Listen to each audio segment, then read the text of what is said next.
میں اپنی زندگی میں اپنے قاتلوں کی نشاندہی کر رہا ہوں. آپ پسٹل کے بٹ مارتے ہیں,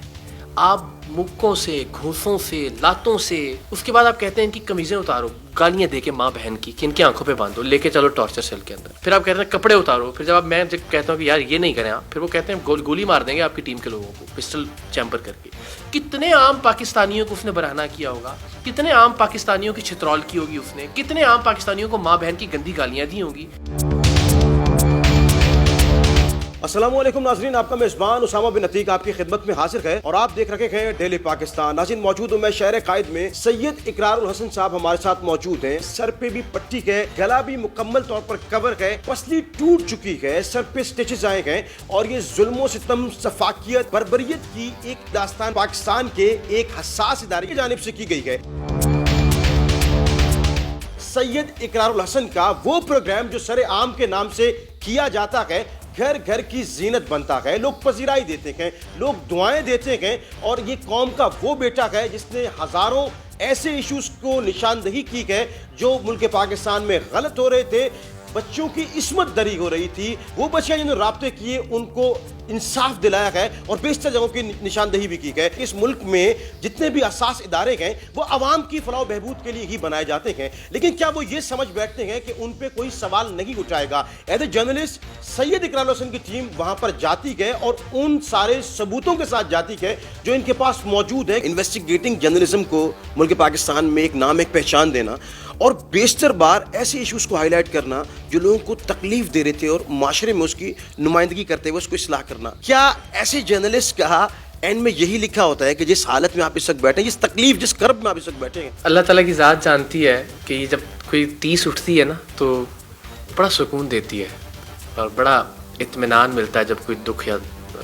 درد محسوس ہوتا ہے. میرا نہیں خیال پاکستان کی تاریخ میں کبھی کسی صحافی کے اوپر اس طرح سے بہیمانہ تشدد کیا گیا ہوگا, اور وہی پاکستان کے اپنے ایک ادارے, کوئی دشمن ملک کا ادارہ نہیں تھا. میرا آج بھی میرا ادارہ ہے, میرا فخر ہے, اس میں بہت اچھے افسران ہیں, بہت اچھا کام کر رہے ہیں, مگر اس کا ایک کرپٹ آدمی تھا جس کو ہم نے بے نقاب کیا, اور اس کا جو کرپٹ نیٹ ورک تھا اس نے اس کو ڈیفینڈ کرنے کے لیے وہ کچھ کیا جو سیاہ لفظوں میں لکھا جائے گا ہمیشہ پاکستان کی تاریخ میں. اور جب وہ سیاہ لفظوں میں لکھا جائے گا تو مجھے لگتا ہے کہ شاید اس خاکسار کا نام بھی کہیں نہ کہیں اچھے لفظوں میں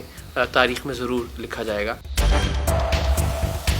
گناہ یہ تھا کہ ایک انسپیکٹر, آپ کا جو ویریفیکیشن پروسیس ہوتا ہے پاسپورٹس کا, بڑی حساس ذمہ داری ہے یہ, اس کے عوض پیسے مانگ رہا ہے اور وہ پیسے لے رہا ہے, اور اس کی ریکارڈنگ ہے ہمارے پاس, اور ہم وہ لے کے ایک افسر کے پاس جا رہے ہیں. چونکہ ہم اس کے کمرے میں نہیں گئے, وہ خود آ رہے ہیں ہمارے پاس, اور ہم نے کہا سر یہ آپ کا افسر رشوت لے رہا ہے, یہ دیکھیے. اور وہ کہہ رہے ہیں کہ نکالو ان لوگوں کو باہر. ہم نے اگر کوئی غلطی کی ہے, یا ہم نے کسی پہ ہاتھ اٹھایا ہے, یا ہم نے کوئی دائرہ کراس کیا ہے, آئی بی کا آفس ہے نا, وہاں سی سی ٹی وی فوٹیج, سی سی ٹی وی کیمرے ہوں گے, لے آئے. جھوٹا منہ پہ ماریں کہ اقرار الحسن جھوٹ بول رہا ہے. ہمارے تو کیمرے آج بھی ابھی بھی اس وقت ان کے پاس ہے نا, ان میں آخری وقت کی ریکارڈنگ تو ہوگی نا جی. وہ لے آئے قوم کے سامنے کہ دیکھیں جی اقرار الحسن نے گالی دی تھی, یا اقرار الحسن نے سر کے علاوہ کچھ کہہ کے بات کی ہے, یا اقرار الحسن نے جو ہے وہ کسی کو جو افسر کو دھکا دیا ہے, یا کوئی بھی ایسی بات. اول تو یہ ثابت ہو جائے تو میں آج کے بعد کبھی ٹی وی پہ نہیں آؤں گا. میں ہمیشہ یہ بات کہتا ہوں, پھر میرا جواز ہی نہیں بنتا ٹیلی ویژن پہ آنے. اور اگر بالفرض محال آپ تصور کر لیں, کوئی سوچ لے کہ جی اقرار الحسن نے کچھ کیا ہوگا, تو بھائی مجھ پہ ایف آئی آر دے دیں, آپ ایف آئی آر کاٹیے, آپ مجھے اریسٹ کیجیے اور کورٹ میں پیش کیجیے, آپ کیمرے کنفسکیٹ کر لیجیے. آپ پسٹل کے بٹ مارتے ہیں, آپ مکوں سے, گھوسوں سے, لاتوں سے, اس کے بعد آپ کہتے ہیں ان کی قمیضیں اتارو, گالیاں دے کے ماں بہن کی کہ ان کی آنکھوں پہ باندھو, لے کے چلو ٹارچر سیل کے اندر. پھر آپ کہتے ہیں کپڑے اتارو. پھر جب میں کہتا ہوں کہ یار یہ نہیں کریں آپ, پھر وہ کہتے ہیں گولی مار دیں گے آپ کی ٹیم کے لوگوں کو پسٹل چیمبر کر کے. پھر آپ کے کپڑے اتروائے جاتے ہیں, پھر ٹیم کے کپڑے اتروائے جاتے ہیں, پھر سب کی ایک ایک کر کے ویڈیو بنائی جاتی ہے, الٹے ہو جاؤ, سیدھے ہو جاؤ, اور وہ ویڈیو بنانے کے بعد جو بجلی کے کرنٹ لگانے کے آلہ جات ہیں وہ جسموں پہ لگائے جاتے ہیں, اور دو ممبران ہمارے ایسے جن کے مخصوص جو نازک اعضاء ہیں بیچاروں کے, اس پہ کرنٹ لگایا جاتا ہے, جو اب بھی بلیڈ کر رہے ہیں, الٹیاں کر رہے ہیں. ہمارے نمائندے, ایک بیچارہ گردے کی پتھری کا مریض ہے, ہم جانتے ہیں, وہ مرنے کے قریب تھا, لیکن میں خون میرے ہر طرف سے رس رہا تھا, اور میری وہ ننگی ویڈیو بنا رہے تھے اس وقت, بجائے اس کے کہ یار چلو خون روکنے کا کوئی وقتی طور پہ انتظام کر دیا جائے. کون سا غصہ تھا؟ غصہ یہ تھا کہ اچھا آپ کی یہ جرت کہ آپ ہماری یا ہمارے کسی بندے کی کرپشن پہ آپ سوال کریں, ہم سے سوال کریں. میں قطع کلامی کی معافی چاہوں گا, صرف سوال یہ کرنا چاہ رہا ہوں, کیا واقعی میں حساس اداروں کی طرف نشاندہی نہیں کی جا سکتی؟ کیا جرنلسٹ کا یہ کام نہیں ہے؟ میری تنخواہ یا میرے ٹیکس کے پیسوں سے چلتا ہے یہ ادارہ, میں کیوں سوال نہیں کر سکتا؟ ایک صحافی نہ ہونے کے ناطے اس کے علاوہ بھی میں سوال کر سکتا ہوں, ایک عام آدمی کے طور پر بھی, کہ یار وہ جو ڈائریکٹر رضوان شاہ صاحب جو فرعون بنے ہوئے تھے اور جنہوں نے جس انداز میں بےحمانہ, آپ لفظ چھوٹا ہے میں کہوں جی انہوں نے خون ریز, کوئی لفظ آپ مجھے بتا دیں جو اس تشدد کے اس پہ پیرامیٹرز پہ پورا اترتا ہو. وہ کس کے ٹیکس کے پیسوں سے فرعون بنے ہوئے ہیں؟ یا وہ جو ان کو کرسی ملی ہوئی تھی وہ کس کے ٹیکس کے پیسوں کی کرسی ہے؟ وہ جو ان کے سامنے جو ٹیبل پڑا ہوا تھا وہ کس کے ٹیکس کے پیسوں کا ٹیبل ہے؟ وہ جو اے سی چل رہا ہے ان کے کمرے میں عالی شان, وہ کس کے ٹیکس کے پیسوں سے؟ ان کو جو تنخواہ ملتی ہے وہ کس کے ٹیکس کے پیسوں سے؟ ان کے بچے جو امریکہ میں پڑھ رہے ہیں ان کے بقول, اور میں نے کہا ہے کہ اس پہ بھی انویسٹیگیشن کیجیے کہ ان کی پوری فیملی باہر ہے. تو میں سوال کیوں نہیں کر سکتا کہ اگر میں ایک صحافی کے طور پہ بھی سوال کر سکتا ہوں, اور جب میرے پاس ایویڈنس ہے تو میں ضرور سوال کر سکتا ہوں, باوجود اس کے کہ آپ نے مجھے برہنہ کیا, باوجود اس کے کہ آپ نے میری ویڈیوز بنائی, باوجود اس کے کہ آپ نے میرا سر پھاڑ دیا, باوجود اس کے کہ میرے جسم کا کوئی حصہ ایسا نہیں ہے جو سلامت ہے, میں پھر بھی سوال اٹھاتا رہوں گا. ناظرین کے لیے بھی مینشن کر دیجیے گا, جس چیز کی بھی آپ پہلے ایک پلاننگ ہوتی ہے, ایک اس کے پیچھے ایویڈنس نکالے جاتے ہیں. جب یہ والا کام آپ کرنے کے لیے جا رہے تھے تو اس پہ کتنا ٹائم آپ کو لگا, اور یہ جو تشدد کیا گیا ہے, مار پیٹ کی گئی ہے, مسلسل ٹارچر کیا گیا ہے, یہ کتنے ممبران تھے سرعام کی ٹیم کے یا آپ کے پروگرام کے؟ یہ دیکھیں ویسے تو 7 لوگ تھے, جس میں ظاہر ہمارے وہ ایک پف کرنے والا ایک آرٹسٹ بھی ہوتا ہے, پھر اس میں ایک آڈیو انجینئر ہے, 2 کیمرہ مین ہیں ہمارے, 2 پروڈیوسر تھے, بیچارے جو باہر ڈرائیور تھے بعد میں ان کو بھی لے آئے کہ جی اندر وہ چائے پی رہے ہیں اور آپ کو بلا رہے ہیں اور آ جائیں, اندر لے لا کے ان کو بھی مارا گیا, بیچاروں کا جن کا کوئی قصور بھی نہیں تھا. تو ہم تقریباً 9 اراکین تھے ٹیم سرعام کے. ہم نے اس پہ تقریباً کوئی 1-1.5 مہینہ کام کیا. 3 اقساط میں ہم نے اس کو رشوت دی. جو آئی بی کا انسپیکٹر ہے کاشف, اس کو رشوت دینے کے سارے ثبوت موجود ہیں. 4 گھنٹے تک پلاننگ کے ساتھ, اور میں کہتا ہوں کہ یہ 4 گھنٹے مت سوچیے آپ, اس کو پچھلے 40 برس, اس کو پچھلے 70 برس کا ایک مائنڈ سیٹ سوچیے کہ وہ رضوان شاہ جو اقرار الحسن جو سمجھتا ہوگا نا کہ یار چلو ایک چھوٹا سا صحافی ہے, باہر جائے گا, کوئی باہر جا کے کچھ تھوڑا سا شور مچائے گا, کوئی باہر جا کے تھوڑا سا چیخے گا, چلائے گا, کوئی 4 لوگ شاید اس کی بات سنیں گے, کوئی ٹویٹ کرے گا, کوئی فیس بک پہ ڈالے گا, کوئی AR خبر چلا دے گا, ٹھیک ہے نا, اس آدمی پر بھی وہ باز نہیں آتا بٹ مارنے سے, اس آدمی کے حوالے سے بھی وہ رکتا نہیں ہے اس کے کپڑے اتارنے سے. تو آپ سوچیں کہ اس سٹیج تک پہنچنے سے پہلے وہ کانفیڈنس اس نے کتنے لوگوں کو ننگا کر کے گین کیا ہوگا, کتنے عام پاکستانیوں کو اس نے برہنہ کیا ہوگا, کتنے عام پاکستانیوں کی چھترول کی ہوگی اس نے, کتنے عام پاکستانیوں کو ماں بہن کی گندی گالیاں دی ہوں گی, کتنے عام پاکستانیوں کو 4-4 گھنٹے نہیں 4-4 مہینے یا 4-4 ہفتے یا 4-4 سال حبسے بے جا میں رکھا ہوگا, تب جا کے اس کو یہ ہمت اور حوصلہ ملا نا جی. اچانک سے تو نہیں کسی کے اندر اتنا تکبر اور غرور اور فرعونیت اور رونت آ جاتی. برسوں کا مائنڈ سیٹ تھا جس نے اس واقعے کو, کل کے واقعے کو جنم دیا, اور اللہ نے ہمیں وسیلہ بنایا اس مائنڈ سیٹ کو, اس فرعونیت, سفاکیت, اس بربریت کو لوگوں کے سامنے لانے کا کہ یہ ایسا ہوتا ہے. آج کرے نا کوئی جرت کہ جی نہیں ایسا ہوا, یا نہیں ننگا کر کے ٹیم سرعام کی ٹیم کو مارا گیا, یا نہیں کرنٹ لگایا گیا, فوری طور پہ تو وہ آلہ کہیں سے خرید کے تو نہیں لائے ہوں گے کہ لے کے آؤ تو ہم نے یہ لگانا ہے, مطلب موجود ہوگا نا, شہریوں پہ استعمال کیا جاتا رہا ہوگا نا, اس میں کردہ گناہ بھی ہوں گے, نہ کردہ گناہ بھی ہوں گے. لیکن آپ ایک عام آدمی بیچارہ سوچیے کسی ناکردہ گناہ کے جرم میں اٹھا لیا آئی بی نے, اس کے ساتھ کیا ہوتا ہوگا.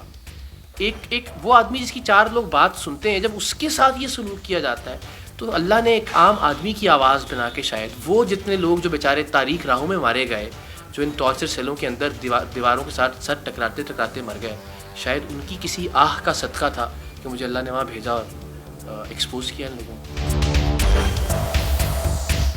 انویسٹیگیٹنگ جرنلزم کے سفر میں بیشتر بار ایسے واقعات ہوئے جہاں پہ تشدد کیا گیا, بیشتر بار ایسے واقعات ہوئے جہاں سے جان بچا کے نکلنا لگ رہا تھا کسی وقت میں شاید ممکن نہ ہو. ٹیم سرعام کے کیمریز چھینے گئے, آپ کے اوپر ہوا, اور ایک بار آپ جاتے ہیں وہ پسٹل لے کے, کیونکہ آپ بتا رہے ہیں نشاندہی کر رہے ہیں نا, اس پہ بھی ایک بڑا ایشو بنا. کسی وقت ذہن میں یہ آتا ہے کہ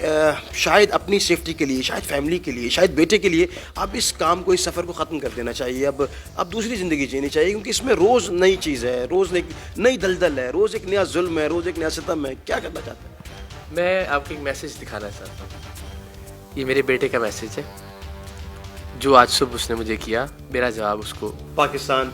زندہ باد, اور آپ نے اس کے جواب دیا. جو بیٹا مجھے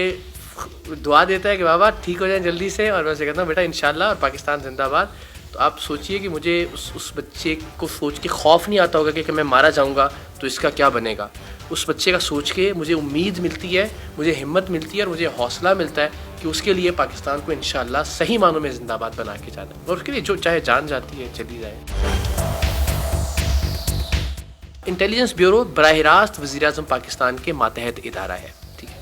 اور یہ بھی ہو سکتا تھا کہ ہم پہ الٹا ایک کیمپین پوری چلا دی جاتی, لیکن کم سے کم اس بار یہ ہوا کہ سندھ اسمبلی کی طرح ہم پہ الٹی ایف آئی آر نہیں ہوئی, یا ریلوے کارگو کے معاملے کی طرح ہم پہ الٹا مقدمہ درج کر کے ہمیں قید نہیں کیا گیا. وزیر اعظم نے نوٹس لے کے 19ویں گریڈ کے اس افسر کو کم سے کم معطل کیا. ایف آئی آر ہونے جا رہی ہے, بھلے یہ سسٹم اتنا برا ہے کہ مجھے یقین ہے کہ کچھ نہیں ہوگا, بندہ پھر واپس آ جائے گا,